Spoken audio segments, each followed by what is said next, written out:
I'm without my beloved Scott Katamas this evening, and we're just gonna like send some sweet love to him. We are also without our wonderful guest. We had some technical difficulties, unfortunately, but we'll send some love out to Timothy as well. Two beautiful, stunning men. And I wanted to just invite you all to ask some questions, and we can talk a little bit about yeah, what radical acceptance means. And it's in a space of right now where, you know, there's all this stuff that's happening that's kind of out of the control of either me or, you know, out of human control. And so what does radical acceptance mean? What is it? How do you do it? And is it possible? For me, just to start, I suppose, well, first I'd like to invite you to share what radical acceptance means to you and what your experiences are, because it's going to be sort of interactive piece. For me, radical acceptance is my definition of love these days. That it used to be this idea of love used to look a little different, very, very much different. It used to have elements of codependency and elements of caretaking and a lot of surrender and some just, you know, like when you sacrifice, like love meant sacrifice. And, you know, as I've gotten older and had to really look at some patterns in my relationships, it was necessary for me to change, right? For me to change that belief system. And I was, you know, keep coming back to these experiences where I'm struggling in relationship and really having a hard time finding the connections and really not finding deeper self-love, right? Or confidence or an ability to be stable and stand in my core. And so as I, of course, you know, do a lot of workshops and I find Love Coach Academy, it occurs to me, you know, like in my little brain, that actually what love looks like is radical acceptance of what is, or radical acceptance of who it is that's right in front of me, which is also a sacred mirror as well. Like everything that person is also elements of myself. And if I can love myself in the places that I'm angry or deeply sad or grieving, that I can expand my capacity. If I can really spread my heart open, you know, and let that person in their upset, in their anger, in their fear, in their grief, in their sadness. So I'm curious how you are all receiving this. And I do miss my co-host right now. For those of you in the room, I invite you to interact. That's really what radical acceptance means to me. There's pieces around just being deeply compassionate with yourself and others.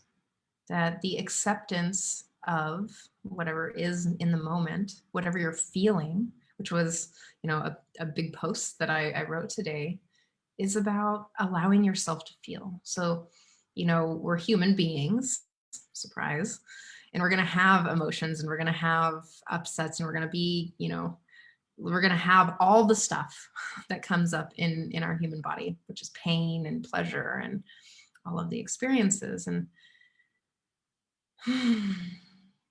as we are able to just be with or sit with or allow what is up, and to really look back in and to just, you know, let your thoughts rest on yourself, to really just drop in and say, hey, I see you. I'm talking to yourself. Hey, I see you in this place of upset and in this place of discomfort, or I see you in this place of joy and bliss. And I can see see where you're coming from. I can see what your wants, needs, and values are that are coming up from the feelings, coming up from the thoughts, you know? And if I can just be with the feelings, if I can just be with the experience that is right now, then I pretty much can move into the world. I can walk into the world with being with, right? Is this making sense to you guys? And again, I'd like to just say that it's not exactly, it's not going to happen overnight. It's not going to be like, all right, radical acceptance, it's all good. And it doesn't exactly look like that either. It's not going to be, you know, a spiritual bypassing piece. It's not going to be like, you know, like, oh, I don't, you know, like I'm just like not going to deal with the feelings. It's not like that. It's like, oh my gosh, I'm upset. Can I be with myself here? And can I self-resource here? I'm upset. Can I drop in and be like, wow, this is like super painful. And I can see where my wants, needs, and values, my need for whoever, whatever it might be, is coming up right now. And just to drop in and what does Scott say?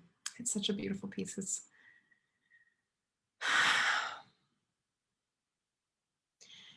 can you mourn the longing for the unmet need?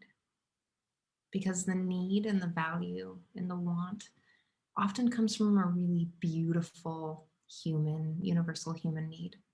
And it's beautiful. Like the list, and if you want to find the list, you can go over to lovecoachacademy.com and their little LCA documents that you can find this list of universal human needs and just check it out and see how sweet and loving they are. And when you can accept that most of your behaviors are coming from that place, and ding, ding, ding, everyone else is coming from that place too. You know, we have really interesting ways to get our needs met that we've, you know, learned how from, you know, maybe early childhood or maybe school systems or the culture or, you know, our systems that we've cultivated. And we've learned these ways to get our needs met. Sometimes they can be a little awkward, you know, coming around from the backside. So I invite you that when you start to run the self-empathy tool, which is like my favorite tool, if you know me at all, if you've ever seen me before, like you know that the self-empathy, that really dropping into your body and dropping into your wants and needs and being able to speak from that place really gives you that understanding, that listening for another person. So when I'm speaking to, you know, a beloved or a friend and I'm, you know, feeling insecure or I'm feeling upset or I'm feeling sad or I'm anxious or I'm overwhelmed or who knows what human experience is happening in that moment, that I can speak from that place rather than whatever monkey mind chatter is going to go on. And that's the first step to radical acceptance, is radical self-acceptance. And really being able to hold that for you is just, it's going to do wonders for you as you cultivate that skill and be able to offer it for another person. And that's a key place in self-sourcing, right? Is that when we can start sourcing our own needs. I'm not going to say that it's all the time or you're going to be able to do all of it all the time, right? You know, we're human beings. We need touch. We need, you know, connection. And sometimes I'm going to need some help. It just is. And I want collaboration. I want community and I want connection. And I can self-source a lot of those things where I'm not coming from an empty black hole, but I can come to my people and say, I'm really seeking connection right now. Can we collaborate on how to do that? And that person may or may not be able to meet me there, but it's likely that if they do have capacity now or sometime in the future, that they'll create that opportunity with me, because I'm speaking from that place rather than speaking from a place that they're not giving me something, right? That I've self-sourced, which could be a lot of things. Like, how do I self-source my need for connection? Well, who's feeling the disconnect? The person feeling the disconnect, right? So if I'm feeling the disconnect, that would be me feeling it. So it's being created in my body, in my mind. And so how do I cultivate reconnection? As I drop in and I get really present in the moment. and I listen to the sounds in the room, and I start labeling what is in my reality. So that might be, I can feel the cat on my legs and noticing my breath, noticing how warm my hands are. I'm noticing the flutter in my chest and my heart right now. And really allowing myself to see me, to drop back into me and to be there. And if you read my post today, it would be, I am here with me now. And to just get here, because that's the place where we can learn to accept and love ourselves. That's the place where we can be radically accepting. Yeah. Love Coach Academy is truly all about seeing the other person from a place of loving kindness, of seeing them and accepting their humanness, right? Being able to truly allow themselves to be seen and to allow yourself to be seen, right? I can love you there. And whether you're looking in the mirror or looking at the other person, is like, I can love you there. I can love you when you're upset.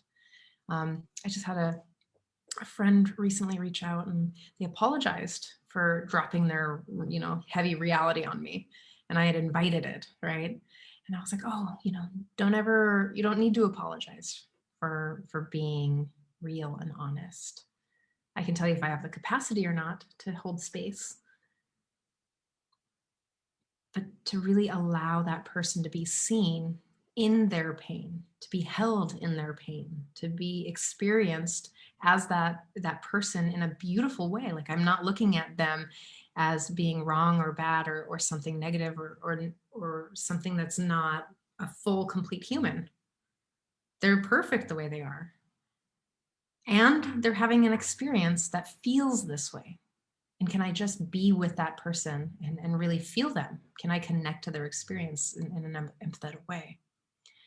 So as I'm moving through deeper understandings for myself of radical honesty or radical acceptance, which is also part of radical honesty for me, again, that it keeps growing and evolving for me. And that's what I think the work, I'm sure you've heard that, the work is for us, is that we keep looking under the shadowy spots or the places that have and hold pain, and keep loving deeper, like loving deeper and deeper and deeper and shining a light on the dark spots. I'd like to read what Cassandra says in our Zoom room. Radical acceptance to me means being willing to sit with all my emotions. It's hard, and accepting what others' emotions are as well, which can be even harder. What a beautiful practice. Exactly. And we often, I'm so glad you brought it up, because we often take someone else's feelings as to mean something about us. And again, who's feeling the feelings? The person feeling the feelings. So it's literally being created within them. And so if you cannot attach to it as being something about you, I mean, you might have triggered it, and you might have done something that hurt this person, and you can, take ownership and acknowledge and get back into integrity. And there's tools and ways to get there. And also just to be able to witness them and hold them in that space without making it about you. Like, that's a beautiful place of coming back into connection, right? I'm going to check Facebook just for a moment. Just to see if anyone's commenting.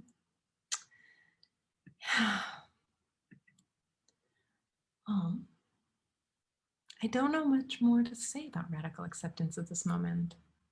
That it's comedic and offering a lot of humor for me, that so many things kind of had a technical breakdown, and I think that it's wildly appropriate in this radical acceptance piece. What makes it okay is that I wasn't exactly attached to any specific outcome. That there's places where when I get into an attachment of something that I want it to be a certain way, that's often when I am not in flow or I'm not listening to my truth. It's a place where abandonment on both sides often happens. Like it's when I'm finding those places that are crunchy. And I showed up today with, we'll see what happens. You know, here's an experience. Scott won't be here. I don't run the show very often by myself, so you never know what might happen. And of course, in this space of radical acceptance is like, all right, here's where we are. Can I just be with what is? And can I love it? And can I appreciate the few people in the room right now? Yes. Can I appreciate the opportunity to have a moment drop in of how to connect to your radical acceptance? You know, I do want to speak to, for those of you still watching, there's going to be a class tomorrow where Timothy and Heidi are going to be teaching. It's going to be really awesome. Let me see if I can pull it up. I wasn't prepared. Okay. Well, they're going to be teaching a class and I will post it in the room. I don't exactly know what it is right now, but they have really profound classes all the time. I want to say this one's about love and the experience and expansion of love and accepting someone as they are. Timothy and Heidi are really close to my heart and they're really fabulous teachers. I've taken a couple of their workshops already. They know a lot about codependency and trauma and recovery and drug addiction, and alternative relationships. So I really invite you to check out the post and I'll see you guys next Friday. Oh, I won't see you next Friday. You'll see Scott, but I'm taking a vacation. So I love you guys. Thank you so much for being here. Bye now.